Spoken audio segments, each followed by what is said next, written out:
অবশ্যই ওনাকে তো অবশ্যই আমরা মিস করছি। আর যেটা বললেন ঘরের মাঠ, আসলে যদি এটা হোম কন্ডিশনে অ্যাডভান্টেজ নেওয়ার জন্য এখানে যদি অনেকদিন ধরে প্রিপারেশন নেয় একটা টিম বা অনেকদিন ধরে আপনার প্র্যাকটিস করে, সেই ক্ষেত্রে একটা সুবিধা থাকে। কিন্তু ওই বিষয়টা নিয়েই আসলে বিপিএলে জানেন যে কারোরই হোম কোনো সুবিধা পায় না। তো অবশ্যই যেটা আমাদের সাপোর্টার থাকবে, আমরা আশা করছি সাপোর্ট থেকে আমাদের সাপোর্ট পাবো। একটা মাত্র ম্যাচ হয়েছে, তো অবশ্যই এখানে আমাদের এক্সপেকটেশন তো ভালো থাকবেই।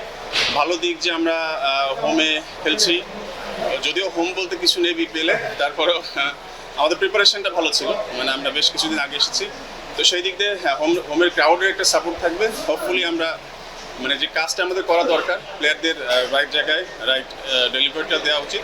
তো ইনশাল্লাহ আমরা আশা করছি ইনশাল্লাহ আমরা এখান থেকে হয়তো বা উইনিং ফেজে ফিরবো। আমরা ওখানে ওখানে প্র্যাকটিস করতে পারিনি, তবে এই একাডেমিক গ্রাউন্ডে আমাদের প্র্যাকটিস হয়েছে। তবে হ্যাঁ, প্রিপারেশনটা ভালো আছে। তো সত্যি কথা বলতে কি, যেটা মেনশন করলাম যে হোম গ্রাউন্ড বলতে কিছু নেই, যেখানে যাই না কেন চ্যালেঞ্জ থাকে আসলে কত দ্রুত আমরা এখানে নিজেদেরকে মানে মানিয়ে নিতে পারি, এখানেও সেই চ্যালেঞ্জ থাকবে।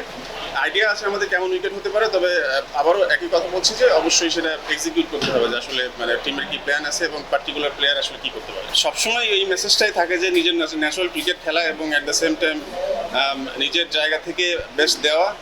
আমাদের আপনি যেটা বললেন যে বড় প্লেয়ার নিয়ে, হ্যাঁ আমরা ওইভাবে টিম করেছি যারা অ্যাভেলেবেল থাকবে, বিশেষ করে আমাদের ফরেনগুলা এবং আমাদের দেশি যারা আছে আপনারা জানেন খুব ভালো করেই এই ফরম্যাটে বেশ কয়েকজন প্লেয়ার আছে খুব ভালো খেলছে। তো লুকিং ফরওয়ার্ড যে তারা তাদের জায়গা থেকে নিজেদের বেস্ট দিতে পারে। অবশ্যই আপনার এটা দেখবেন যে ভালো উইকেট হলে বলারদের জন্য চ্যালেঞ্জ হয়, তো অবভিয়াসলি সেটা ক্রিকেটের জন্য ভালো। আমাদের কোচদের তো আসলে দায়িত্ব থাকে সবসময় প্লেয়ারদের মোটিভেট করা, প্লেয়ারদের আসলে ওয়ে বের করে দেওয়া কীভাবে ভালো ক্রিকেট খেলতে পারবে। তো সেখানে হ্যাঁ, নর্মালি আমরা জানি যে সময়টা খেলা হয় কি উইকেটে বারবার খেলা হয় বা আপনার ব্যাক টু ব্যাক খেলা হয়, তো উইকেটটা একটু স্টিকি থাকে। সেখানে যদি ভালো উইকেট হয় অবশ্যই চ্যালেঞ্জের জায়গা আছে। তবে হ্যাঁ, আমাদের বলাররা গড়ে না এবং স্কিলফুল যে এটা আসলে নিজেদেরকে কীভাবে মানিয়ে নিতে পারবে।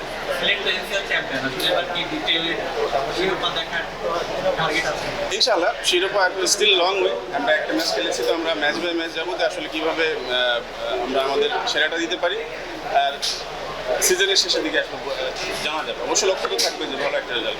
রংপুর তো ভালো টিম। আপনার আমরা ফার্স্ট ম্যাচে ভালো খেলেছি কিছু কয়েকটা জায়গার জন্য, আমরা যেখানে আরেকটু বেটার ক্রিকেট খেলে হয়তো বা দিন শেষে রেজাল্টটা আমাদের কাছে আসতো। অবশ্যই আমরা চেষ্টা করবো রংপুরের ছন্দপতন করার। এর সঙ্গে ভালো ক্রিকেট খেলতে হলে অবশ্যই আমাদের এই গেম খেলতে হবে। তো সেটা আমরা প্ল্যান করতেছি আসলে কীভাবে রংপুরকে আটকানো যায়।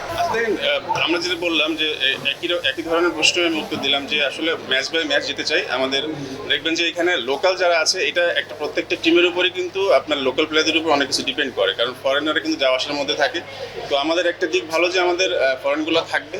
তো সেইখানে এতটুকু আমরা বলতে পারবো যে আসলে দুই একটা ম্যাচ চলে যাওয়ার পরে আসলে আমাদের টিমের স্ট্রেংথ কী অবস্থায় যাচ্ছে বা উইকনেস কোথায় আছে, তো সেটার উপরে ডিপেন্ড করে আমাদের পারফরমেন্সটাকে ডিপেন্ড করতেছে। ইনশাল্লাহ আশা করছি ইনশাল্লাহ ভালো কিছু হবে। Thank you. Thank you.